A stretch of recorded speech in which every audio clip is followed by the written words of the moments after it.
Hello everyone, in this video I'm going to walk you through how to add your own songs to Instagram stories. Now unfortunately you cannot directly add your songs to Instagram stories. You can only use copywritten songs. So the best way to do this, the best way to be able to add your own songs is to use an external app, which is the CapCut app, which is really free. This is a CapCut app.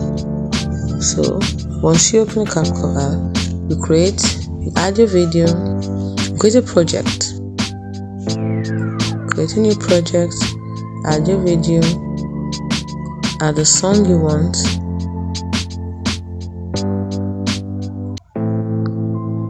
so you add the video, add the song you want, and once you're done with that, after you're done with creating the story, you export it or you save it.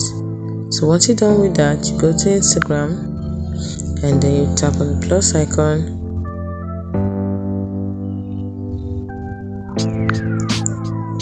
and then tap on story. So you tap on post, then you choose it.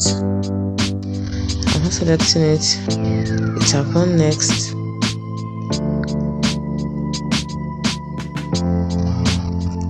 Tap on next and you tap on post. It's as simple as that.